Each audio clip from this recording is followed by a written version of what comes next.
Hi everyone, I'm Miss Seanine from the Crystal Lake Public Library, and we're here at my house in the backyard with Louie, and Louie's going to help me tell the story today. We are talking about fairies. They're all over the place. Have you ever looked for any? Well, I have my fairy wings on today, and so maybe we'll find some. You can look around in your backyard, and later on, after the story time, Miss Jamie will show you how to make a fairy garden. Won't that be fun? Well, should we get started? I have a finger play for you, and it's just like our Two Little Blackbirds one. So put your hands behind your back. You ready? It's called Two Little Fairies. Two little fairies dancing on the lawn. One named Faye and one named Fawn. Fly away, Faye. You just gotta fly alone. Fly away, Fawn. Come back, Faye. Come back, Fawn. Two little fairies dancing on the lawn. One named Faye and one named Fawn. Well, I have a wonderful story for us today. It's called A Fairy Friend, written by Sue Fleiss. And maybe this will help us find fairies. So let's see. Oh, look at all those pretty fairies. Oh, one's in a swing. Oh, that looks like fun. There are fairies in the sky. All around you fairies fly. Flit and flutter, tumble, twirl. When the wind blows, fairies swirl. Skip through flowers, zip through trees, hum and buzz among the bees. Friendly fairies soar the skies, ride the backs of dragonflies. Ooh, that would be fun. They're so beautiful. Wings of fairies shimmer, spark, twinkle, glimmer in the dark. Shiny spots or wisps of light could be fairies in your sight. Have you ever seen a fairy before? If you want a fairy friend, one who'll be there till the end, you must know just where to look. Search in every niche and nook. Want to have one come to you? Here is what you'll need to do. Oh, what are we going to do in order to find a fairy? Build a house of twigs and blooms. Decorate her fairy rooms. Walls of blossoms, cotton floor. Sparrow feather for her door. Oh, that looks so beautiful. Mossy rooftop, pebble path. Mushroom cap to take her bath. Thistle fluff for fairy's bed. Willow fuzz to rest her head. Make for her a fairy swing. Tie a nutshell to a string. Cook a flower petal stew. Oh, I wonder if that would taste good. Serve it and she'll come to you. Very slowly tiptoe near. Quiet or she'll disappear. Gently offer out your hand. Name your fairy and she'll land. While she's resting in your palm, whisper softly, keep her calm. She will teach you how to fly, sail with you through the forest sky. That would be amazing to fly with a fairy. Shower you with fairy charm, keep you safe from hurt and harm. Oh yes, forever friends you two will be, fairy kin and fancy free. She will know that you believe, still all fairies have to leave. Do not trap her, let her be. Lift her up and set her free. She has to go back home. Time may pass while she's away, but do not let your heart dismay. For if you're thoughtful, kind, and true, your fairy will return to you. Oh, look at all bunch of fairies are coming back. And that is the end. I hope you liked our story. Stay tuned for Miss Jamie. She's going to show you how to make a fairy garden. Hi, Miss Jamie here from the Crystal Lake Public Library's Youth Department. I'm here today to bring a little enchantment into your home by teaching you how to make a fairy garden. The first thing you're going to need is some sort of a planter, a pot. You can use a plastic one or a ceramic. I'm going to use this wide-based one here. I'm going to use some succulent plants because I like the succulents. They come in many different varieties, so you have a big selection. For succulents, you're going to need to use cactus potting soil. At the bottom of my pot, I have put some rocks because I don't have a drainage system here. I'm making my own, and I used fish rocks, but you can collect rocks outside and put them in there. And then you're simply going to put in some soil to cover your rocks.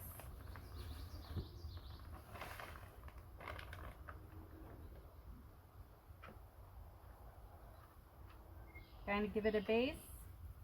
And then you have to decide which plants you're going to use. So I know I want to use this guy.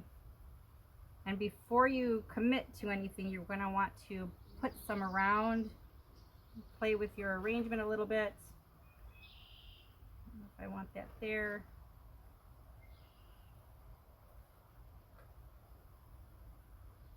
And you don't want your plants to be touching the side, the roots, so you want to make sure you have enough room in your pot without them touching. I think that will be how I am going to do it. So now I'm going to add a little bit more soil. I'm going to plant this guy first.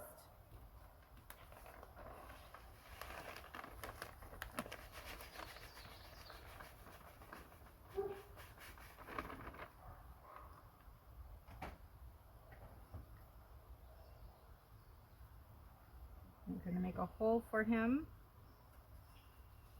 and then just pop him out of the pot.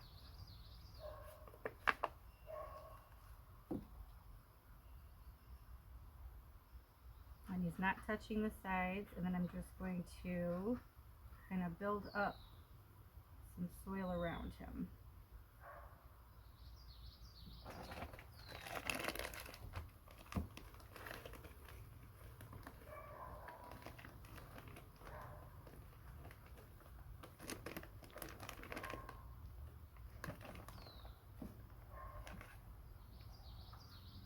Keep him in place. And this little guy like there, a little bit more soil at the bottom.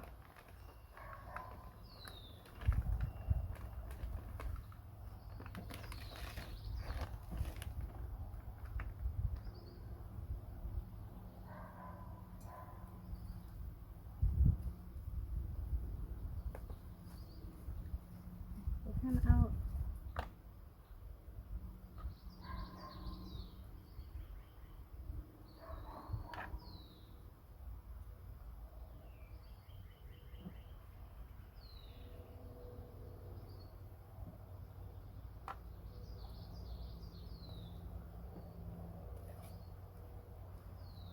I'll work around him in a moment. I'm going to put this guy in.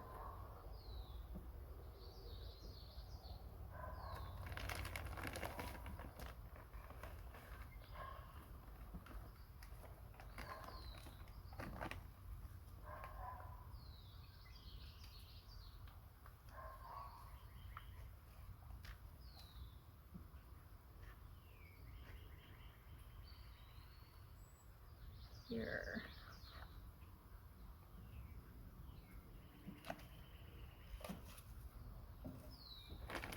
And I'm going to work some soil around them to keep them in place.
want to make sure that your plant is all the way in,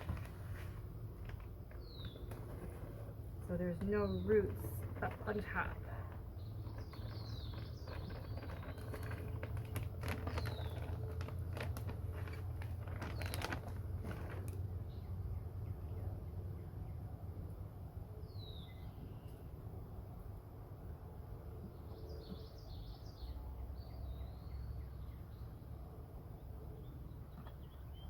Succulents don't like a lot of water, which is why we're using the cactus soil.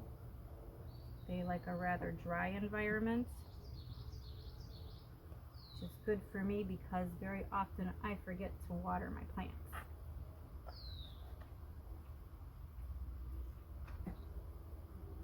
Okay.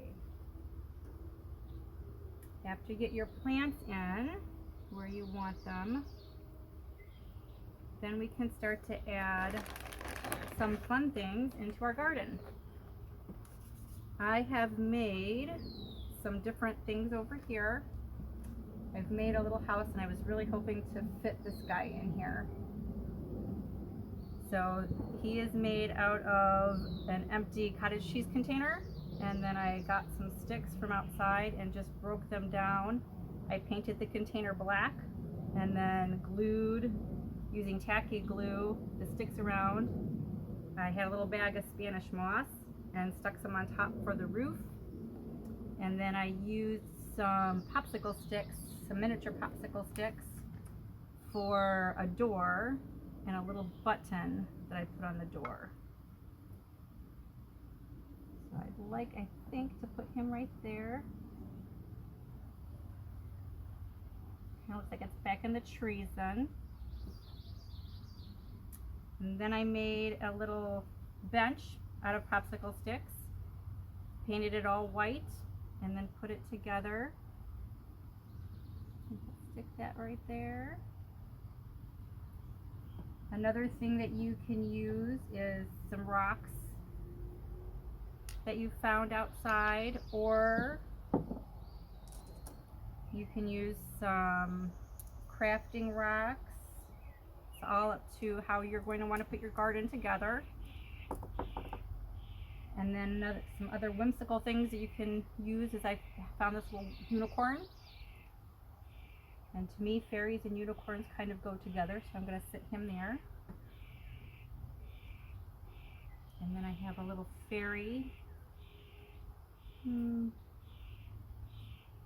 will put her right there. I did find some signs at the dollar store, and there were 4 for $1. It's a little chalkboard, so I just wrote on there, "Welcome Fairy Friends."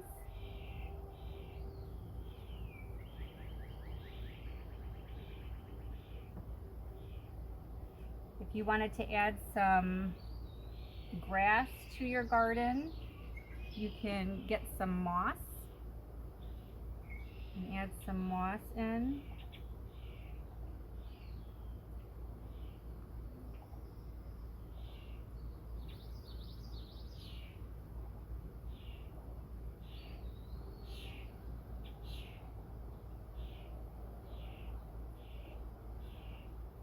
In patches.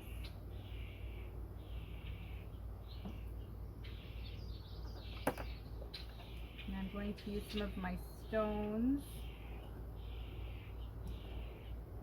for some little stepping stones. Make a little pathway back here to the house.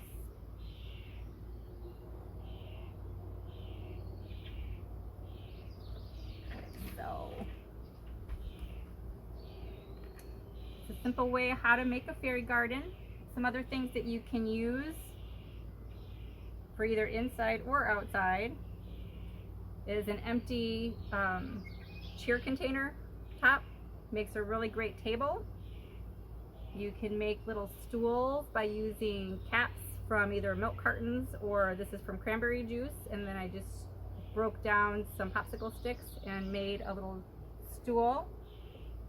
This was just the top of a lotion that also I thought made a cute little stool.